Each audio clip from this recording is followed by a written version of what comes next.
It's me again, folks. Hello, welcome back to the Lizardmen Preliminations Round 2 as Jeffrey, the referee there, shouts out that he is a go-go for this round of the Lizardmen Prelimination Round 2 as we have Oxyotl taking on the forces of Gor-Rok. This is in the battle for Itza. Very impressive looking environment here, lots of weird science friction going on. Now, Gor-Rok's forces include the all-important Skink Chief, very good damage dealer, the Skink Cohort, and Skink Skirmisher. So, a cohort of Skinks is basically just melee versions of normal Skinks. They use cudgels, whereas a Skink's Skirmishers use blow darts instead. That's the main difference there. Some Saurus Spears as shields, who are generally just big, surly, lizard people with spears. They've got a unit of chameleon skinks, which are basically better versions of skink skirmishers, and they look like chameleons on their hind legs. It's a bit weird. A couple of units of them. He's also backed by a unit of chameleon stalkers, which are, well, the aforementioned chameleon skinks, but these ones hit you with very ornate-looking weaponry, wouldn't you say? Alongside Gor-Rok himself, who's no-nonsense big old Saurus warrior with a very fancy-looking shield there. And a feral stegodon, which is some kind of triceratops-like creature. He's also backed by a couple of units up here of ripodactyl riders, which I believe are a type of fast-moving skirmisher on pterodons, and some pterodon riders with fire leech bolus, which are exploding weapons that you can see being carried there at the back of the hind legs. But over on the other side of them is Oxyotl's forces. Now, Oxyotl has some pretty impressive units of his own. He's bringing a Feral Cold Ones, which we saw in the previous round. A Bastildon with the Solar Engine. Now, this is a version of it that basically brings like a massive laser cannon on its back. You should see that fire during the battle. There's a Skink Cohort, which is, just melee. Now, this is a Razordon Hunting Pack, which you can see are just kind of like the Salamander, but they're a bit spikier. We've got Oxyotl himself at the background there. He is a ranged missile specialist. Fancies himself a bit of a poisoner. He hunts chaos, by the way. He hunts down chaos wherever it is found. Beastmen, warriors of chaos, demons, whatever they are, he goes after them. Red-crested skinks, which we saw in the first round. A tough melee unit. But this is the first of the most impressive units they got. We have the Sacred Croxagore. Now, these units are fantastic looking. These are probably my favourite Lizardmen units. These Croxagores, they look amazing. Giant crocodile people with huge melee weapons on their arms. It's crazy. But the specialist unit is really going to set them apart is the Coatl, a giant Thunderbird type creature. And currently its AoE is hiding the units within this circle. So, Gor-Rok over there has no idea what is underneath the Coatl, as he's going to move in very cautiously. As we see this impressive map here with these giant ziggurat structures floating in the air, powering up these different temples all around. It's a bizarre sight out here in these South American-esque jungles with these big energy barriers, a skeleton of some giant monster over there. Well, that's beside the point because the battle will soon be joined between these two forces. You see as the skirmish line is obviously getting into range of the skink skirmishers. I don't think... Oh, I can show some info. That was the Solar Engine firing there. You see, did a big old hit on the skink skirmishers. One thing I have noticed, to be honest, with the AI when they have a Solar Engine is they're not particularly big fans of firing it more than a couple of times before they just charge it in. Now, it's understandable, it is a power unit. That's the Coatl, I think. That's casting a ball lightning spell there, and chameleon skinks shocking the other chameleon skinks, immediately fleeing from the rampaging Bastildon with the Solar Engine there. The Fire Leech Bolus Pterodons dropping its ordnance as the battle is joined. I think a rather ill-advised choice here by the Ripodactyl Riders, who decided to go into a fight with the Coatl.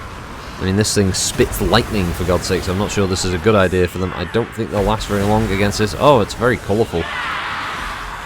It's a rainbow-like attack there.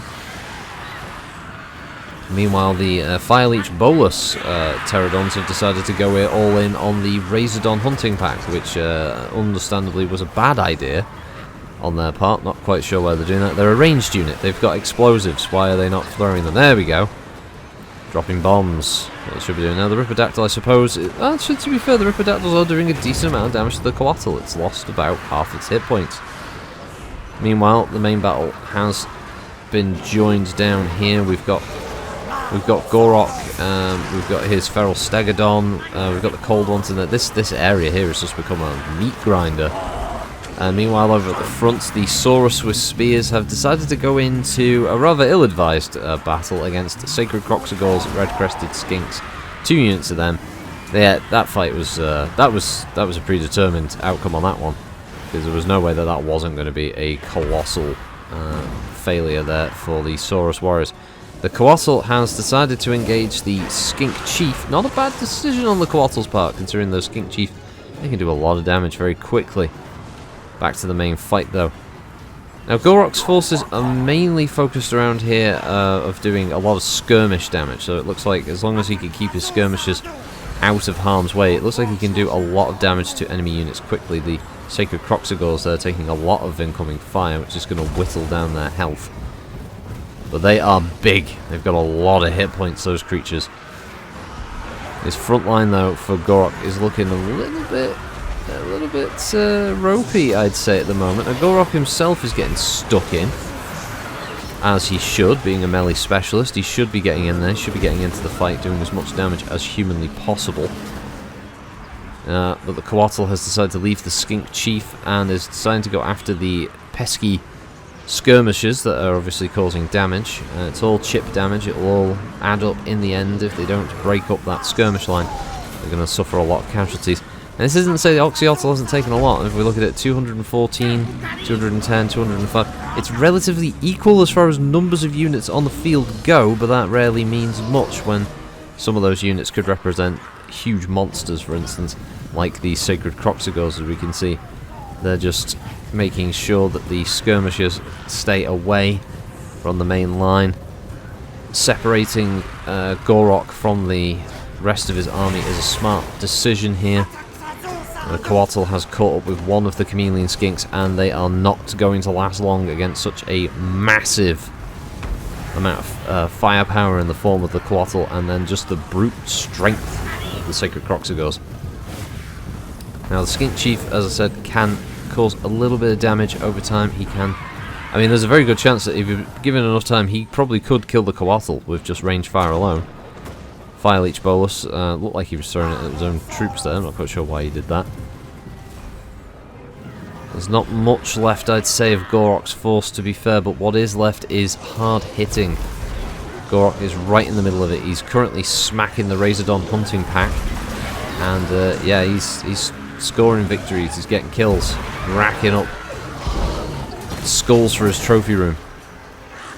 And the Feral Stegodon, I assume, is doing a good amount of damage itself. I mean, it is exhausted, but I think everyone at this point will be exhausted in this battle. This is quite a drawn-out spectacle, really. This is where the skirmish line is really going to struggle for him, because his skirmishers can do a lot of damage, but the problem is that they're having to, deal with a giant flying bird monster. Bird serpent, I'm not quite sure how you describe this. They call it a flying support monster. I call it pretty damn effective, to be honest. Skink Chief is way out of his depth trying to fight Oxyotl, who is himself a melee specialist, who I think fires 2 projectiles per shot. You should see it here. Yep. Oh, 2 or 3 actually. Yeah. So Oxyotl is a very powerful ranged melee, ranged specialist in the game. He can do a lot of damage very quickly, and he's actually surprisingly effective against big units like, things like Croxagores, things like Minotaurs in the Beastman lineup, that kind of thing. He can kill them very easily if they get held up in a melee for about 30 seconds to a minute. He can drop their hit points very quickly with his attacks. Gor-Rok has certainly got his work cut out for him here. I don't believe for a second that the red-crested skinks could do much to him. But a unit of Kroxigors, on the other hand, who at this point have only suffered one casualty in their entire lineup. Oh, and there is the Feral Stegodon also slamming in. We have lost a single Kroxigor. Oh, there goes another one. And there he is. He just dropped off. Poor thing. Although at this angle, it looks like he's currently, like, he was nomming on one of the red-crested skinks before he died. Gor-Rok right in the middle there. Oh, it just, like, smacked up a piece of rock from the ground and punched it at them. That's impressive. Oh yeah, there it is. Yeah, it looks like they literally can punch up a piece of earth and smash it into their opponents. These Sacred Kroxigors always find new ways to impress me. Gor-Rok's losing a lot of hit points. These are heavy hitting troops regardless. They've only lost 4 of their number. And it looks like Gor-Rok is... oh, he's taking a beating. He's gone to Pound Town and he got his ass pounded. That's Gor-Rok out of the fight, and I think Jeff is going to call this one soon. There's not much, in fact, I don't think there's anything left of Gor-Rok's force left, and there it is. Jeff's called it. Oxyotl is the victor. If we have a look at the post-battle stats, we had 508 troops from Gor-Rok's side against 366 from Oxyotl. A huge difference in numbers there. Now Gor-Rok, he did good. 73 kills on his own. Skink Chief got 10. Cohorts, didn't really do much. The worst performers there are going to be the Ripperdactyls, who, to be fair, they did do a lot of damage to the Coatl. But the Chameleon Skinks, a mere 1 kill. And the Skink Skirmishes, you see, this is the problem with a strong skirmish line and not enough meat to back it up. You can see the results right here. The Feral Stegodon also doing a good job of 84. Across from Oxyotl himself got 74. He was 1 different from what Gor-Rok did. So he definitely put the work in.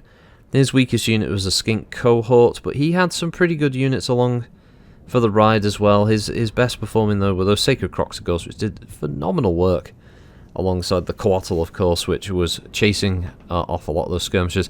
Without the Coatl, though, I think it could have been a different story. I think those skirmishes really could have disrupted the line, could have basically brought a lot more firepower to the field, and probably would have changed the entire outcome of this fight. So yeah, it's a good win for Oxyotl, but a very, very good performance by Gor-Rok. So the remaining forces at the end was 90 to 97. So it's yeah, it was a good battle overall, and thank you all again for joining me for this, the second round in the Lizardmen pre-elimination tournament. We'll see you next time. Have a good one. Bye.